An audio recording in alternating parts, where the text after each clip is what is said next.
பாதவன் கடவுள் இல்லை கடவுள் இல்லை என்று சாதிப்பவன். அதோடு மட்டுமல்ல, அந்த கிராமத்து மக்களெல்லாம் ஆலயத்திற்கு வழிபாட்டிற்கு செல்லும் பொழுது அவன் கேலியும் கிண்டலும் செய்வான். ஒரு நாள் தன்னுடைய ஆடு ஒன்று காணாமல் போய்விட்டது. அந்த ஆடை தேடி அவன் அலைந்தான். அவ்வாறு அவன் சென்று கொண்டிருக்கும் பொழுது நடுக்காட்டு பகுதியிலே தன்னுடைய ஆடை தேடி அங்கே அவரே வந்து விட்டான். திடீரென்று அவனுக்கு முன்பாக ஒரு புலி வந்து நின்றது. அவன் அலறிவிட்டான்.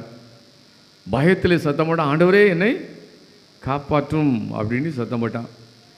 ஒரு நாளும் நம்மளை தேடாத ஒருத்தன் கூப்பிடுதான் அப்படின்னோடனே ஆண்டவருக்கு ஆச்சரியமாக இருந்தது. ஒரு நாளும் கூடலையும் இன்றைக்கி திடீர்னு கூப்பிடுதானே, என்ன விஷயம்னு போய் பார்த்து விடனே ஆண்டவர் அவன் முன்னால் வந்து தோண்டிட்டார், முன்னால் வந்து நின்றுட்டார். ஆண்டவரை பார்த்தோடனே அவனுக்கு கடுமையான மகிழ்ச்சி, அவனுக்கு ஒரே மகிழ்ச்சி. அவன் நேராக ஆண்டவர்கிட்ட போனான். ஆண்டவரே, என்னை எப்படியாவது இந்த புலியிடமிருந்து காப்பாற்றி விடும், நீர் காப்பாற்றினா நான் நல்ல ஒரு கிறிஸ்தவனாக இருப்பேன், ஒழுங்கு ஆலயத்துக்கு வருவேன், உடைய வழிபாடில் நான் பங்கு பெற்றுவேன் இல்லையா என்று அவன் ஆண்டவரிடம் ஜெபிக்க ஆரம்பித்தான். ஆண்டவர் யோசித்தார் இல்லையா, அந்த ஒரு நாள் இவன் நம்முடைய ஆலயத்துக்கு வரல, இவனை நம்பி எப்படி நம்ம கிறிஸ்தவன் ஆக்குவது அப்படின்னு ஆண்டவர் யோசிக்க ஆரம்பித்தார். இப்படி கடைசி நேரத்தில் கூப்பிடுதிய எப்படி நான் உன்னை மாற்றுவது அப்படின்னு யோசிக்க ஆரம்பித்தார். உடனே அவனுக்கு இன்னும் பயம் அதிகமாகிட்டு ஓடி போய் ஆண்டவருடைய காலில் விழுந்தான். ஆண்டவரே, ஒருவேளை நீங்கள் என்ன கிறிஸ்தவனாக மாற்றுறதுக்கு உங்களுக்கு தயக்கமாக இருந்தால், நம்பிக்கை இல்லைன்னா அந்த புலியாவது நீ கிறிஸ்தவ புலியாக மாற்றிருங்க அப்படின்னு அவன் காலை பிடிச்சிட்டு என்ன செய்தான், ஜெபம் பண்ண ஆரம்பித்தான். உடனே ஆண்டவர் கொஞ்சம் இறக்கம் பட்டார். சரி, நான் அந்த புலியை என்ன செய்தேன், கிறிஸ்தவ புலியாக மாற்றிடுறேன் அப்படின்னு சொன்ன உடனே அந்த புலி கிறிஸ்தவ புலியாக மாறிட்டு அது என்ன செய்யுது, உடனே இவனை பார்த்துக்கிட்டே முழங்கால் படிட்டு, ஆண்டவரே, அன்றன்று உணவை எனக்கு இன்று தந்ததுக்காக நமக்கு ஸ்தோத்திரம் அப்படின்னு சொன்னான் இல்லையா.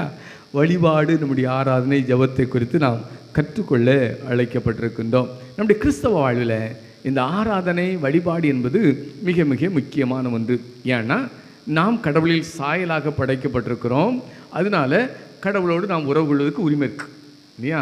நம்ம யாருடைய, கடவுளுடைய சாயல், இமேஜ் ஆஃப் காட், கடவுளுடைய சாயலில் நம்ம படைக்கப்பட்டிருக்கிறதுனால நமக்கு கடவுளோடு தொடர்பு கொள்வதற்கு என்ன இருக்குது, உரிமை இருக்குது இல்லையா.